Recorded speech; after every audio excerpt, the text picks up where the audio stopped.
Hello everyone, welcome back to Ninja Prep. This is Kapil Goyal, your educator and mentor for PG Physics. तो आज का जो ये lecture है इसके अंदर हम पार्टिकल इन अ बॉक्स के जो PYQs है वो डिस्कस करेंगे जो कि जैम एग्जाम में आए हुए हैं। और तीनों ही टाइप के जो बॉक्स है ना, तीनों टाइप का जो केस होते हैं, पार्टिकल इन 1 डायमेंशनल, 2 डायमेंशनल और 3 डायमेंशनल, तीनों ही टाइप के जो केस है उन तीनों को हम डिस्कस करेंगे। बहुत आसान से क्वेश्चन होते हैं, आपको कुछ बेसिक फॉर्मूला आने चाहिए, उसके बाद ये क्वेश्चन आप इजीली सॉल्व कर सकते हैं। चलिए स्टार्ट करते हैं आज का लेक्चर। तो सबसे पहला जो क्वेश्चन आपको स्क्रीन के ऊपर दिखाई दे रहा है, उस क्वेश्चन में आपको पूछा गया है a particle of mass m in a dimensional cubic box of side A. Cubic box है, उसकी जो साइड है वो ए है। What is the degeneracy of its energy level with energy 14 pi square h cut square over 2 ma square. अब यहाँ पर जो बॉक्स है वो कौन सा है? Cubic box. क्यूबिक बॉक्स का मतलब हो गया ये 3 डायमेंशनल का केस हो गया। तो 3 डायमेंशन के केस में जो एनर्जी का फॉर्मूला होता है वो होता है पाई square h cut square over 2 ma square. Over 2 ma square cubical box है, तो ये हो जाएगा nx square plus ny square और ये हो जाएगा nz स्क्वायर। और ये जो एनर्जी है किसके इक्वल है? ये एनर्जी की वैल्यू इक्वल है 14 पाई square h cut square over 2 ma square. हमें यहाँ पर पूछा है डीजेनरेसी। डीजेनरेसी का मतलब ये होता है कि जो हमारे पास जो स्टेट्स होती हैं, जो आइगन स्टेट्स होती हैं, तो अलग अलग सेट के लिए अगर हमें सेम एनर्जी या सेम मोमेंटम की वैल्यू मिल जाए तो उसको हम कहते हैं डीजेनरेसी। यानी कि एन की अलग अलग वैल्यू पर भी हमें एनर्जी की सेम वैल्यू मिले तो हम उसको कहते हैं डीजेनरेसी। तो हमें कुल मिलाकर क्या बनाना है? N x square plus n y square plus n z square की वैल्यू कितनी हो जाए? 14 हो जाए, ये हमें बनाना है। ये इस इक्वेशन को सेटिस्फाई करना है। इसके लिए कितने सेट बन सकते हैं वो हमें देखना है। तो यदि मैं एन एक्स की वैल्यू को 1 रख दूं, एन वाई की वैल्यू को 2 रख दूं और एन जेड की वैल्यू को मैं 3 रख दूं, देखो 3 का स्क्वायर कितना होगा? 9, 2 का स्क्वायर 4 और 1 का स्क्वायर 1, यानी कि टोटल कितना हो जाएगा? 14। वैसे करके मैं इसके कितने सेट बना सकता हूं वो देखो। तो एन एक्स की वैल्यू को इसको जस्ट उल्टा कर दो, इसको कर दो आप 3, इसको आप 2 ही रहने दो और इसको आप कर दो कितना? 1। 2 सेट हो गए। फिर एन एक्स की वैल्यू को आप कर दो 2 और एन वाई की वैल्यू को आप कर दो 3, एन जेड की वैल्यू को कर दो आप 1। 3 सेट हो गए। और इसी तरह से इसके आप टोटल कॉम्बिनेशन कितने बना सकते हैं? टोटल कॉम्बिनेशन बना सकते हैं आप इसके 6, है ना। तो फिर इसको इंटरचेंज करोगे तो टोटल जो कॉम्बिनेशन है यहाँ से, टोटल कॉम्बिनेशंस, इसके जो टोटल कॉम्बिनेशन है वो बन जाएंगे 6। जैसे कि एक में आप ये कर लोगे, एन एक्स की वैल्यू को 2 कर दिया, एन वाई की वैल्यू को 1 कर दोगे, एन जेड की वैल्यू को 3 कर दोगे। ऐसे ही 2 कॉम्बिनेशन और बना लोगे। तो यहाँ पर जो इसका आंसर आ जाएगा, यानी कि डी जनरेसी जो आ जाएगी, डी जनरेसी, तो वो डी जनरेसी कितनी आ जाएगी? 6 आ जाएगी। तो टोटल डी जनरेसी जिस पर एन एक्स एन वाई और एन जेड से हमें 14 मिल जाएगा तो वो 6 आंसर हो जाएगा। इसका जो करेक्ट आंसर हो जाएगा वो 6 हो जाएगा। नेक्स्ट क्वेश्चन में आइए। नेक्स्ट क्वेश्चन में बोला है फॉर अ क्वांटम। वीडियो में आगे कंटिन्यू करूं उसके पहले आप लोगों को एक इन्फॉर्मेशन देना चाहूंगा। यदि आप लोग प्रिपरेशन कर रहे हैं सीयूईटी पीजी 2025 फिजिक्स एग्जाम के लिए, तो उसके लिए आप बैच ज्वाइन कर सकते हैं मंजिल 2025 सीयूईटी पीजी और फिजिक्स एग्जामिनेशन। इस बैच में आपको लाइव प्लस रिकॉर्डेड क्लास मिलेंगी, साथ ही साथ 1000 प्लस प्रैक्टिस क्वेश्चंस भी मिलेंगे। ये बैच अवेलेबल होगा Ninja prep app by Kapil sir पर, जिसे आप गूगल प्ले स्टोर से डाउनलोड कर सकते हैं। इसका लिंक आपको डिस्क्रिप्शन में भी है। साथ ही साथ अगर आप आईआईटी जैम एग्जाम की प्रिपरेशन कर रहे हैं तो उसके लिए आप बैच ज्वाइन कर सकते हैं लक्ष्य आईआईटी जैम 2025 बैच, जिसमें स्पेसिफिकली जो है वो क्लासेस रहेंगी, एक्सक्लूसिवली क्लासेस रहेंगी आईआईटी जैम के लिए। और साथ ही साथ आपकी टिफर के जो एग्जाम की प्रिपरेशन है वो भी इसमें हो जाएगी। इसके अलावा अगर आप सीएसआईआर नेट की प्रिपरेशन कर रहे हैं और गेट की प्रिपरेशन कर रहे हैं तो उसके लिए आप बैच ज्वाइन कर सकते हैं श्रेष्ठा बैच, जिसमें आपको डिटेल्ड प्रिपरेशन कराई जाएगी सीएसआईआर नेट एग्जामिनेशन 2024 दिसंबर और गेट 2025 एग्जाम की। और अगर आप केवल क्वेश्चन प्रैक्टिस करना चाहते हैं सीएसआईआर नेट एग्जाम के लिए, जस्ट एग्जाम के लिए, गेट एग्जाम के लिए, तो उसके लिए आप बैच ज्वाइन कर सकते हैं विजय श्री बैच, जो कि सीएसआईआर नेट, गेट और जेस्ट एग्जाम के लिए है। साथ ही साथ अगर आप टिफर की प्रिपरेशन कर रहे हैं तो उसके लिए भी यूजफुल होगा। इस बैच में आपको 1200 प्लस क्वेश्चंस, साथ ही साथ फॉर्मूला रिवीजन भी कराए जाएंगे। ये सभी बैच आपको अवेलेबल होंगे Ninja prep app by Kapil sir पर, जिसे आप गूगल प्ले स्टोर से डाउनलोड कर सकते हैं, एज वेल एज लिंक जो है इसका वो भी डिस्क्रिप्शन में दिया हुआ है। Particle confined inside a cubic box, जिसे क्यूबिक बॉक्स का खेल है और इसकी जो साइड है वो एल दी हुई है। Ground state energy is given by E not. तो हमारे पास जो फॉर्मूला ई की वैल्यू एन, ई की value h cut square, E की value h cut square pi square over 2ma square, ये हो गया n x square, n y square और एन जेड स्क्वायर। अब ये जो वैल्यू होती है h cut square pi square over 2ma square, इसको हम लिखते हैं किससे, ई नॉट से। तो हमारे पास, और ये ग्राउंड स्टेट एनर्जी है, ये जो एनर्जी है ये कौन सी एनर्जी हो गई, ground state energy, ground state energy. तो हमें कौन सी निकालनी है, फर्स्ट एक्साइटेड स्टेट। तो फर्स्ट एक्साइटेड स्टेट की एनर्जी निकालनी है, फर्स्ट एक्साइटेड स्टेट। तो फर्स्ट एक्साइटेड स्टेट की एनर्जी कौन सी हो जाएगी, मैं एन एक्स की वैल्यू को रख देता हूँ 1, एन वाई की वैल्यू को रख देता हूँ 1 और एन जेड की वैल्यू को रख देता हूँ 2। आप कोई भी कॉम्बिनेशन बना सकते हैं, कुछ भी पॉसिबिलिटी यहाँ पर बन सकती है। ई की वैल्यू यहाँ पर एन एक्स की जगह 1 रखो, एन वाई की जगह 1 रखो, इसकी जगह 2 रखो, तो 4 5 6 है ना। आप कोई से भी कॉम्बिनेशन बना लो, आपके पास आंसर क्या आएगा, ये आएगा 6E। तो यहाँ पर हमारे पास जो इसका करेक्ट आंसर आ जाएगा वो क्या आ जाएगा, 6E not, which is option D. Next question पे आइए। नेक्स्ट क्वेश्चन में बोला है a particle is moving in 2 dimensional potential well, 2 dimensional में है। तो 2 डायमेंशन में है तो एक साइड जो है वो दी हुई है L और दूसरी साइड जो दी हुई है वो दी हुई है 2L, यानी कि A जो है उसकी वैल्यू को मैं लिख लेता हूँ 2L और जो B है उसकी वैल्यू को लिख लेता हूँ मैं 2L। Which of the following state about the ground state energy, E1 की वैल्यू हमें बतानी है, ground state eigen function phi naught की वैल्यू हमें बतानी है। तो हमारे पास सबसे पहले जो फॉर्मूला है उसको हम लिख लें। तो फॉर्मूला 2 डायमेंशनल के लिए मैं लिख रहा हूँ, तो वो लिखा जाएगा pi square h cut square over 2ma square और ये हो जाएगा एन एक्स स्क्वायर और एन वाई स्क्वायर। तो फॉर ग्राउंड स्टेट, अच्छा यहाँ पर ये किसके लिए, क्यूबिकल के लिए, पर यहाँ पर चेंज होगा, यहाँ पर चेंज क्या होगा, ये क्यूबिकल के लिए, क्यूबिकल। तो यहाँ पर क्या चेंज होगा, यहाँ पर दोनों की साइड्स अलग अलग है, तो फॉर्मूला ये आप यूज करोगे, ये आप लिखोगे, यहाँ पर रहेगा 2m और यहाँ पर क्या बनेगा, ये बनेगा एन एक्स स्क्वायर ओवर यहाँ हो जाएगा एल एक्स स्क्वायर प्लस ये हो जाएगा एन वाई स्क्वायर ओवर ये कितना हो जाएगा, ये हो जाएगा एल वाई स्क्वायर। ये एग्जैक्ट फॉर्मूला बनेगा क्योंकि यहाँ पर दोनों साइड्स क्या है, अलग अलग है। अब यहाँ पर एल एक्स और एल वाई की वैल्यू डाल दोगे। एल एक्स का मतलब हो गया आपको जो वैल्यू दी हुई है वो हो गई ए, एल एक्स का मतलब हो गया आपको वैल्यू दी हुई है एल, ए की वैल्यू एल है और बी की वैल्यू 2L है। एक हो जाएगा ए ना, ये एल हो गया एल और एल वाई का मतलब हो गया कि आपको बी की वैल्यू दी है और वो है 2L। तो यहाँ पर आप वैल्यू डाल दो तो यहाँ ई की वैल्यू कितनी बन जाएगी, ये बन जाएगी pi square h cut square over 2m और ये कितना हो जाएगा, ये हो जाएगा n x square over l square plus ये हो जाएगा n y square over l y यानी कि 4L स्क्वायर। अब एन एक्स की वैल्यू हमें किस में निकालना है, हमें निकालना है ग्राउंड स्टेट के अंदर ना। We want to find out the answer in ground state. तो ग्राउंड स्टेट में क्या हो जाएगा 1 1 यानी कि एन एक्स और एन वाई दोनों की वैल्यू 1 रखोगे।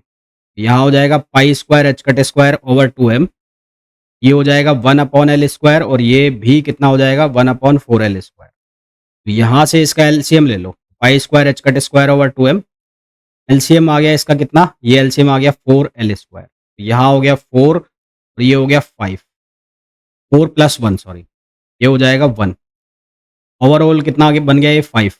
तो 5 पाई स्क्वायर एच कट स्क्वायर और नीचे कितना आ जाएगा 4 × 2 8ml स्क्वायर। ये हमारे पास क्या आ गया, इसके ग्राउंड स्टेट की एनर्जी आ गई। तो इसका मतलब बी ऑप्शन हमारे पास करेक्ट हो गया। तो इसकी ग्राउंड स्टेट की क्या बतानी है आपको, आइगन फंक्शन। ग्राउंड स्टेट के आइगन फंक्शन आप कैसे लिखोगे इसका, तो ग्राउंड स्टेट का आइगन फंक्शन लिखोगे आप तो फाई नॉट, ग्राउंड स्टेट का लिखना है। ग्राउंड स्टेट के केस में क्या करोगे, यहाँ पर देखो जब हम 1 डायमेंशनल स्टेट का लिखते हैं, किसका लिखते हैं 1 डायमेंशनल स्टेट का, तो मैं 1 डायमेंशनल का बता रहा हूँ पहले। 1 डायमेंशनल में आप कैसे लिखते हो, उसके लिए आप बनाते हो 2/L और फिर साइन के एक्स एक्स, 2/L साइन के एक्स एक्स। यहाँ पर 2 डायमेंशन है, एक साइड तो जो लेंथ है वो है L और दूसरी साइड है वो कितनी है 2L। तो ये क्या बनेगा, ये बनेगा 2/L तो एक के लिए हो जाएगा और दूसरे के लिए जो लेंथ हो गई वो हो गई 2L, तो ये हो जाएगा 2/2L। फिर साइन कितना हो जाएगा kx, तो kx का मतलब क्या होता है, kx का मतलब होता है nx पाई ओवर L। और के वाई का मतलब कितना होगा, n y pi over length, जो ये एक्स डायरेक्शन में और यहाँ पर जो है वाई डायरेक्शन में। तो एन एक्स की वैल्यू कितनी हो गई, 1 हो गई, क्योंकि हमें ग्राउंड स्टेट में चाहिए। तो 1 इंटू पाई अपॉन एल, और एन वाई के लिए भी 1 हो जाएगा और पाई अपॉन 2 एल आ जाएगा, क्योंकि लेंथ कितनी दे रखी है, विड्थ दे रखी है 2 एल। तो यहाँ पर ये कितना बन जाएगा, के एक्स की जगह आप क्या लिखोगे, के एक्स की जगह लिखोगे पाई, ये आ जाएगा एक्स अपॉन एल। इसी तरह से वाई के लिए क्या हो जाएगा, साइन पाई वाई अपॉन ये हो जाएगा 2 एल। अब यहाँ से इसको सिंप्लीफाई करो, तो ये 2 से 2 कैंसिल हो गया, रूट एल मल्टीप्लाई होकर क्या बन जाएगा, एल बन जाएगा। तो यहाँ से आपके पास आंसर क्या आ जाएगा, ये आ जाएगा सी ऑप्शन। तो इसके दो करेक्ट आंसर आ जाएंगे, एक हो जाएगा बी और एक हो जाएगा सी। तो ये मल्टी सेलेक्ट क्वेश्चन हो गया, जिसके दो आंसर आ गए बी और सी। फिर नेक्स्ट क्वेश्चन पे आ जाइए। नेक्स्ट क्वेश्चन में पूछा है particle of mass m is confined in a two dimensional, अब यह two dimensional infinite square well potential है। इसके लिए हमारे पास जो फॉर्मूला है वो फॉर्मूला लिख लिया मैंने, वो हो गया पाई square h cut square over 2ma square, और ये हो गया एन एक्स स्क्वायर और एन वाई स्क्वायर। इसको इसके इक्वेट करना है, तो ये हो गया 25 pi square h cut square over m a square. तो इसको इसका जैसा बना लूँ, इसको तो इसको 2 से मैं मल्टीप्लाई कर देता हूँ और 2 से डिवाइड कर देता हूँ। तो ये बन जाएगा 50 pi square h cut square over 2ma square. यहाँ से हमारे पास बनेगा ये n x square n y square equals to 50, n x square n y square equals to 50। तो हमें ये बताना है कि कितने डी जनरेट होगा, डी जनरेट यानी कि 50 कब बनेगा। एक तो बन सकता है कब, जब मैं एन एक्स की वैल्यू को 5 रख दूं और एन वाई की वैल्यू को 5 रख दूं। एक बन सकता है जब एन एक्स की वैल्यू को 7 रख दूं, एन वाई की वैल्यू को कितना रख दूं, 1 रख दूं। एक बन सकता है एन वाई की वैल्यू को मैं 7 रख लूँ, एन एक्स की वैल्यू रख लूँ यहाँ पे, तो मैं एन एक्स की वैल्यू को 1 रख दूं और एन वाई की वैल्यू को 7 रख दूं। तो हमें डी जनरेसी निकालनी है। कितने फोल्ड डी जनरेसी हो गई है, 3 फोल्ड डी जनरेसी हो गई। करेक्ट आंसर हमारे पास क्या आ जाएगा, बी आंसर इसका करेक्ट आंसर आ जाएगा। नेक्स्ट क्वेश्चन पे आइए। वीडियो में आगे कंटिन्यू करूं उसके पहले आप लोगों को एक इन्फॉर्मेशन देना चाहूंगा। यदि आप लोग प्रिपरेशन कर रहे हैं सीयूईटी पीजी 2025 फिजिक्स एग्जाम के लिए, तो उसके लिए आप बैच ज्वाइन कर सकते हैं मंजिल 2025 सीयूईटी पीजी और फिजिक्स एग्जामिनेशन। इस बैच में आपको लाइव प्लस रिकॉर्डेड क्लास मिलेंगी, साथ ही साथ 1000 प्लस प्रैक्टिस क्वेश्चंस भी मिलेंगे।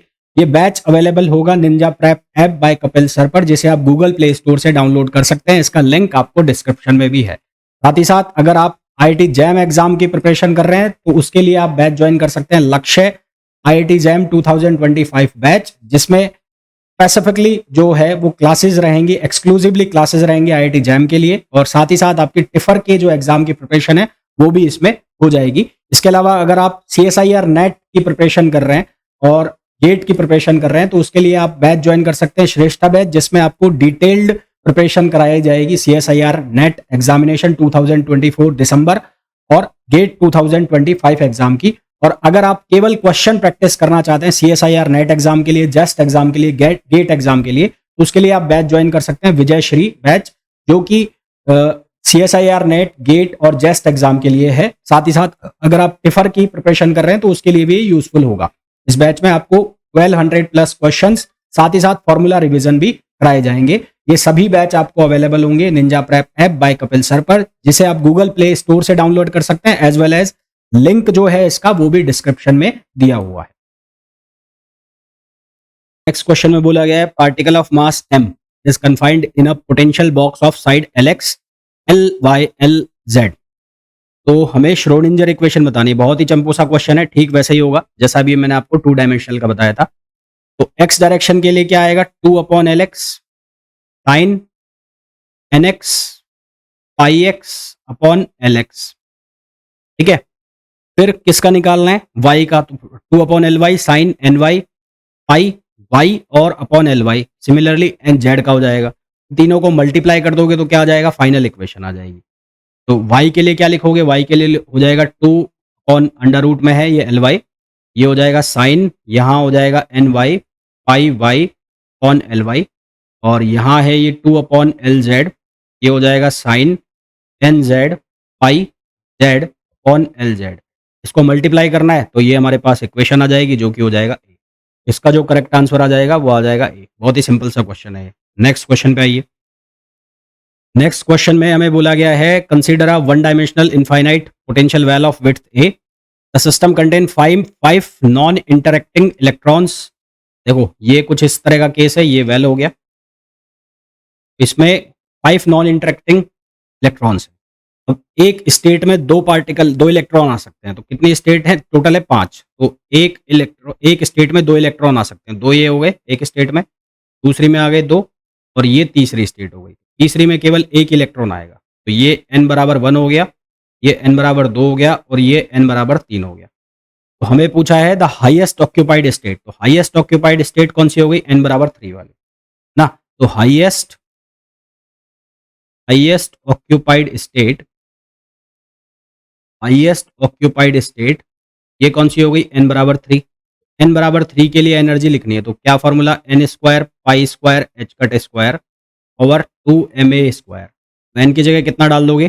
3। तो 3 का स्क्वायर कितना हो जाएगा? 9। तो यहाँ से वो फॉर्मूला बन जाएगा 9 पाई square h cut square over 2ma square. तो आंसर जो हमारे पास आ जाएगा वो आ जाएगा डी। नेक्स्ट क्वेश्चन पे आइए, given the wave function of a particle Sai x. अब साई एक्स की जो वैल्यू है वो कितनी दी है? वो हमें दी है √2 अपॉन एल, और ये हो गया साइन पाई अपॉन एल और एक्स। इसका कंजुगेट निकाल लूँ, कॉम्प्लेक्स कंजुगेट, तो कुछ चेंज आएगा ही नहीं इसमें, क्योंकि इसमें कोई कॉम्प्लेक्स वाला पार्ट है नहीं। तो ये भी सेम लिखा जाएगा sine pi upon L into x. हमें प्रोबेबिलिटी निकालनी है, तो प्रोबेबिलिटी कहाँ से कहाँ तक निकालनी है? 0 से l/2। तो 0 से l/2 में प्रोबेबिलिटी निकाल लेते हैं। प्रोबेबिलिटी क्या होगी? साई स्टार और psi into d x. Normalise ये फंक्शन है, इसलिए मैं इसको चेक नहीं कर रहा हूँ नॉर्मलाइजेशन के लिए, अदरवाइज आपको जो नॉर्मलाइजेशन वाली कंडीशन है उससे डिवाइड भी करना पड़ता है। तो यहाँ से जब इसका स्क्वायर करोगे तो ये बनेगा 2 अपॉन एल, ये 0 से l/2 और ये हो जाएगा sine square pi x upon L और डी एक्स। इसको क्या कर सकते हो आप? चेंज करके लिख सकते हो। कैसे? Sine square pi x upon L को कॉस के फॉर्म में लिख सकते हो। वो क्या लिखा जाएगा? 1 माइनस कॉस 2 पाई एक्स अपॉन एल और डी एक्स। इसको जब हम फर्दर सिंप्लीफाई करेंगे तो ये बनेगा 0 से l/2। इसका जब मैं डिफरेंशिएशन करूंगा, मैं सीधा इंटीग्रेशन, सॉरी इसका इंटीग्रेशन करके लिख रहा हूँ, तो यहाँ बनेगा x और लिमिट लग जाएगी 0 से l/2 माइनस, यहाँ पर कितना हो जाएगा? l अपॉन 2 पाई, और ये हो जाएगा साइन 2 पाई एक्स अपॉन एल, इसकी भी लिमिट लग जाएगी 0 से l/2। तो ये जो वैल्यू यहाँ पर 2 से भी डिवाइड करोगे इसको, यहाँ पर भी 2 से डिवाइड करोगे तो 2 से 2 कैंसिल हो गया ये, और फिर यहाँ पर जो हमारे पास बनेगा ये बनेगा 1 अपॉन एल और ये हो जाएगा l अपॉन 2। आंसर आ जाएगा हमारे पास 1/2। हमारे पास जो इसकी प्रोबेबिलिटी आ जाएगी वो आ जाएगी 1/2। ठीक है, प्रोबेबिलिटी आ जाएगी इसकी 1/2। नेक्स्ट क्वेश्चन पे आइए। नेक्स्ट क्वेश्चन में बोला है 3 identical non interacting particles each of spin 1/2 and mass m are moving in a one dimensional infinite potential. तो यहाँ पर 3 नॉन इंटरेक्टिंग पार्टिकल्स है, आइडेंटिकल है, ईच ऑफ स्पिन 1/2। ठीक, तो हमारे पास जो 3 इंटरेक्टिंग पार्टिकल हैं, एक में आएंगे 2, तो ये स्टेट हो गई, स्टेट हो गई n बराबर 1 और ये स्टेट हो गई n बराबर 2। उसके बाद फिर बोला है हमें next the energy of the lowest energy state. Energy of lowest energy state हमें बताना है, तो यहाँ की एनर्जी जब निकालोगे E1, ई नॉट निकाल लो, तो ई नॉट की वैल्यू कितनी होगी? वो होगी एन की वैल्यू होगी 1। तो मैं इस फॉर्मूला में वैल्यू रखूंगा, एक बार फॉर्मूला लिख देता हूँ मैं, और ये होगा 2ma स्क्वायर, ये बनेगा पाई square h cut square over 2ma square. ठीक है, और फिर मैं निकाल लेता हूँ E1, तो E1 में हो जाएगा ये 4 pi square h cut square over 2ma square. तो टोटल जो एनर्जी होगी वो कैसे निकालेंगे? यहाँ पर कितने इलेक्ट्रॉन्स है? 2, तो 2 इंटू मल्टीप्लाई करोगे पाई स्क्वायर एच कट स्क्वायर, पहले मैं इसको ई नॉट लिख देता हूँ, पहले लिखोगे इसको 2 ई नॉट, यहाँ पर 2 आया है ना और यहाँ पर आया 1, तो ई 1 इंटू 1, तो ये लिखा जाएगा 2 ई नॉट की वैल्यू कितनी हो गई? Pi square h cut square over 2ma square, plus ये वैल्यू कितनी हो जाएगी? 4 pi square h cut square over 2ma square. इसको जब हम सिंप्लीफाई करेंगे तो ये बनेगा 6 pi square h cut square over 2ma square. Further solve किया तो ये बन जाएगा 3 pi square h cut square over m a square, यानी कि इसका जो सॉल्यूशन आ गया वो आ जाएगा सी। करेक्ट आंसर क्या हो जाएगा? सी हो जाएगा। नेक्स्ट क्वेश्चन में हमें बोला गया है particle confined in a one dimensional box with impenetrable walls x equals to plus minus a. X equals to plus minus a है तो इसकी जो विड्थ हो जाएगी वो हो जाएगी 2a। बॉक्स की जो विड्थ हो जाएगी वो हो जाएगी 2a। Width of box equals to 2a, जिसको मैं लिख लेता हूं l ना, जिसको क्या लिख लेता हूं l। एनर्जी आइगन वैल्यू इस पर्टिकुलर स्टेट की कितनी है? 2 है। ये जो स्टेट है यहां पर देखो नंबर ऑफ नोड्स कितना है, यहां पर है number of nodes equals to 1 excluding boundary condition. Excluding boundary condition मैंने आपको ये बताया हुआ है कि psi n has n minus 1 nodes excluding boundary condition. Nodes कितना है? 1, यानी कि ये कौन सी स्टेट बन रही है? ये फर्स्ट एक्साइटेड स्टेट बन रही है ना। फर्स्ट एक्साइटेड स्टेट मतलब n की वैल्यू आपको कितनी लेनी? 2 लेनी। n की वैल्यू आपको कितनी लेनी? 2 जब n की वैल्यू है तो उसके लिए जो एनर्जी बनेगी, फॉर्मूला क्या होता है? n square pi square h cut square over formula 2ml square. l का मतलब हो गया विड्थ, मैंने यहाँ a नहीं लिखा है क्योंकि विड्थ दे रखी है 2l, वो l की वैल्यू हो गई। तो हमें फर्स्ट एक्साइटेड स्टेट चाहिए, यानी कि ये लिखा जाएगा 4 pi square h cut square over 2ml square. तो ये जो वैल्यू है, ये वाली वैल्यू, ये वैल्यू कौन सी होती है? ग्राउंड स्टेट की एनर्जी होती है ना। ये कौन सी एनर्जी होती है? ग्राउंड स्टेट वाली, यानी कि ई नॉट। तो इसको मैंने लिख दिया 4 ई नॉट, और ये वैल्यू हमें किसके इक्वल दी हुई है? 2 इलेक्ट्रॉन वोल्ट के। तो ये वैल्यू यानी कि ये फर्स्ट एक्साइटेड स्टेट की एनर्जी हमें 2 इलेक्ट्रॉन वोल्ट के इक्वल दी हुई है। हमें पूछा है ई नॉट, तो ई नॉट हो जाएगा 2/4, यानी कि 1/2 इलेक्ट्रॉन वोल्ट। फर्दर सिंप्लीफाई करेंगे ये हो जाएगा 0.5 इलेक्ट्रॉन वोल्ट। आंसर जो हमारे पास आ जाएगा वो आ जाएगा 0.5 इलेक्ट्रॉन वोल्ट। आपने देखा बहुत ही आसान से क्वेश्चन थे, ऐसा कोई इनमें रॉकेट साइंस नहीं था जो आप नहीं कर सकते। बेसिक फॉर्मूला आपको आता है तो ये क्वेश्चन आप इजीली सॉल्व कर सकते हैं। तो एक बार वापस से करना इन क्वेश्चन को, और कुछ समझ में ना आए तो आप मेरे से पूछ लें। मिलते हैं नेक्स्ट वीडियो में। Till then thank you, bye bye. तो वीडियो को छोड़ने से पहले बात कर लेते हैं हमारे रिजल्ट की। तो 2023 में मैंने ये कोर्सेज वगैरह स्टार्ट किए थे। तो 2023 की अगर मैं बात करूं तो CUET PG का मैंने पहली बार कोर्स स्टार्ट किया था। कुछ एक बच्चों ने IIT के लिए भी ज्वाइन किया था मुझे। तो मोर देन 50 स्टूडेंट्स 2023 की मैं अगर बात करूं तो मोर देन 50 स्टूडेंट्स जो हैं वो बिग 4 यूनिवर्सिटीज मतलब DU, JNU, BHU और HCU में सेलेक्ट हुए थे। इसके अलावा कुछ एक स्टूडेंट्स IITs में भी सेलेक्ट हुए थे। बाकी जो अदर सेंट्रल यूनिवर्सिटीज है लाइक पंजाब, हरियाणा, हिमाचल, पांडिचेरी, उनमें भी काफी सारे स्टूडेंट सेलेक्ट हुए थे। अगर मैं बात करूं 2024 की, 2024 का अभी काउंसलिंग चालू है, चाहे वो IIT JEE JAM की बात कर लें, चाहे हम CUET PG की बात कर लें। फिर भी अगर मैं अभी तक जो मेरे पास अपडेट है उसकी मैं बात करूं तो अभी तक DU का जो भी रिजल्ट आया है उसके अंदर DU के अंदर 5 स्टूडेंट अभी तक सेलेक्ट हो चुके हैं, 2 स्टूडेंट JNU के अंदर सेलेक्ट हो चुके हैं, 4 स्टूडेंट पंजाब में, 5 स्टूडेंट BHU में सेलेक्ट हो चुके हैं, 4 पांडिचेरी में सेलेक्ट हो चुके हैं। इसके अलावा 4 से 5 स्टूडेंट्स जो हैं वो IIT JAM के थ्रू IIT बॉम्बे में, IIT दिल्ली में और IIT कानपुर में सेलेक्ट हो चुके हैं। तो अगर आप लोग भी प्रिपेयर कर रहे हैं IIT JAM एग्जाम के लिए या CUET PG एग्जाम के लिए, तो आप ये ऐप जो है Ninja prep app by Kapil sir, जिसका इंटरफेस आपको कुछ इस तरह से दिखाई देगा और जिसे आप गूगल प्ले स्टोर से डाउनलोड कर सकते हैं, वहां आप इस ऐप को ज्वाइन कर सकते हैं। इस ऐप में आपको CUET PG के लिए 2 कोर्स मिल जाएंगे अभी। एक है विक्टर बैच जो कि 2024 का रिकॉर्डेड बैच है, जिसकी प्राइस 3800 रुपीज है, जिसके अंदर आपको जो थ्योरी सेक्शन है, क्वेश्चन सेक्शन है, टेस्ट सीरीज है, प्रैक्टिस क्वेश्चन है, वो सब अवेलेबल हो जाएगा। साथ ही साथ इस साल के लिए अगर फ्रेश कोर्स आपको ज्वाइन करना है तो उसके लिए आप मंजिल CUET PG 2025 ज्वाइन कर सकते हैं। ये बैच अभी रनिंग में है। इसके अलावा अगर आप IIT JAM 2025 की प्रिपरेशन कर रहे हैं तो उसके लिए आप ये लक्ष्य बैच ज्वाइन कर सकते हैं। तो होपफुली ये जो वीडियो है आप लोगों के लिए बहुत यूजफुल रहा होगा। वीडियो को छोड़ने के पहले प्लीज वीडियो को लाइक जरूर करें, चैनल को सब्सक्राइब नहीं किया चैनल को सब्सक्राइब करें और वीडियो को शेयर जरूर करें।